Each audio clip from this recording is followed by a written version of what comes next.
Welcome to today's Explainer. We're diving straight into the ultimate 2026 platform showdown for digital pros.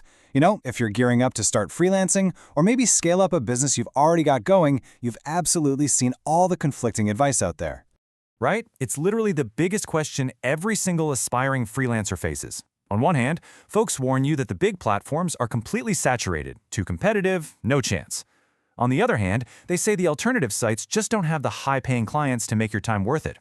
It's this massive balancing act, isn't it? The fear of fierce competition versus the craving for those premium clients. Well, let's weigh these two heavyweights against each other and nail down exactly which one makes sense for your specific career stage and unique goals. To figure this all out, we're setting up this explainer like a head-to-head matchup. First, we'll meet the contenders. 2. Clients and earning potential. 3. Competition and getting started. 4. Matching your specific skills. And finally, number 5. The real freelance secret. All right, Section 1, meet the contenders. Let's step right into the ring. In one corner, we have Upwork. I mean, this is an absolute behemoth. It's one of the largest freelancing ecosystems on the planet, completely globally recognized, pulling in clients from the US, Canada, Europe, Australia, the whole shebang. It covers pretty much every professional category you can even think of, from software devs to AI specialists. And it's really the go-to spot for companies specifically looking to hire long-term remote talent. And in the other corner sits Truelancer. Now, this is a slightly different beast. Truelancer focuses heavily on connecting businesses with affordable digital services. Think things like web development, graphic design, and content writing. As you're going to see, it provides a highly accessible entry point, which makes it incredibly popular if you're trying to land those very first few clients. Moving on to Section 2, clients and earning potential. Let's look at the actual lifeblood of your freelance business. Who is paying you? When you actually look at the client divide here, it's fascinating. On Upwork, your client pool includes established agencies, massively successful startups, and even Fortune 500 businesses. Over on Truelancer, the demographic totally shifts. You're mostly going to be working with early-stage startups, local companies, and solo entrepreneurs. There are absolutely fantastic clients on both, for sure, but the scales are definitely tipped differently. Because of those larger budgets, the established corporate structures, and just the sheer volume of long-term professional opportunities, Upwork takes a decisive, heavy-hitting victory in round 1 for client quality. And honestly, that directly impacts payment potential. If your ultimate goal right now is earning those premium rates, Upwork provides the infrastructure for those larger, long-term contracts.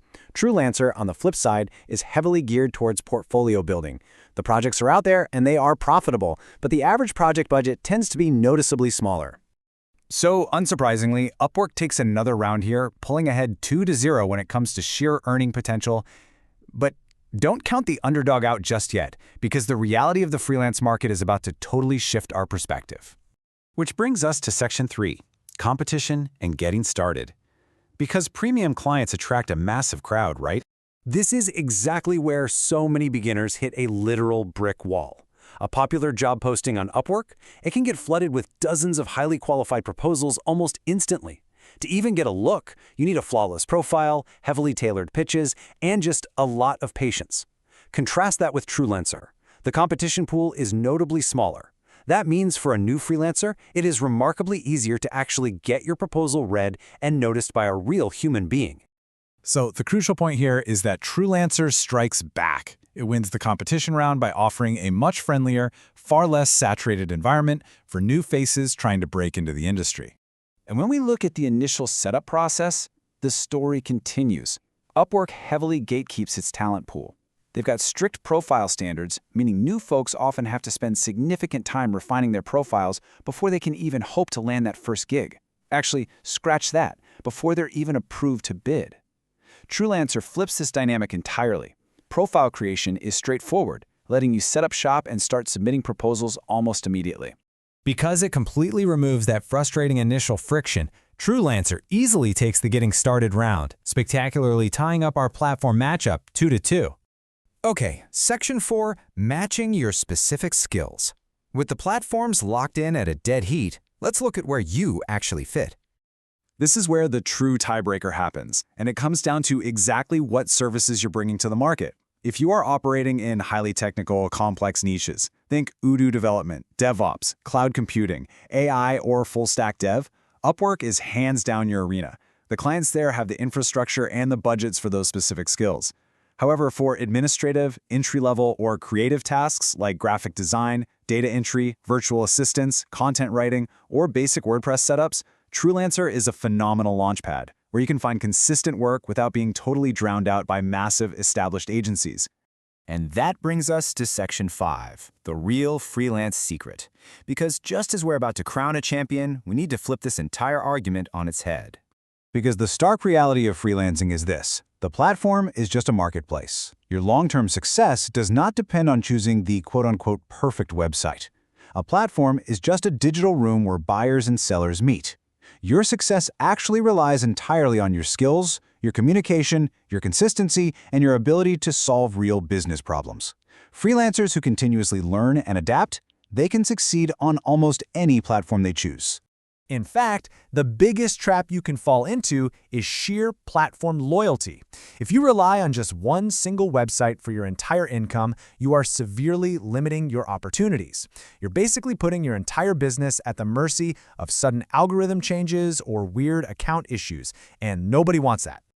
To truly win in 2026, you need a multi-channel strategy. Don't just sit on a marketplace waiting for clients to fall into your lap. Build your own dedicated portfolio website. Optimize your LinkedIn profile so clients can find you via search. Create engaging, helpful content on YouTube or social media to prove your expertise, and master the art of direct outreach. You do this alongside your platform of choice, creating multiple overlapping streams of opportunity. Ultimately, the definitive answer to our showdown is a strategic one. If you are a complete beginner, start your journey on Truelancer. Use it to gain early momentum, learn the absolute basics of client communication, and build out your portfolio. Then, once you have the experience and the track record under your belt, level up. Transition to Upwork, where you can leverage that rock-solid portfolio to command premium, international rates. So, we've explored the strengths, the weaknesses, and the strategic advantages of both of these marketplaces. But now I want to hear from you. Looking at your own skills and your career goals right now, which platform are you currently leveraging or maybe planning to leverage to build your digital career? Is it Truelancer? Is it Upwork? Or are you already building that multi-channel empire?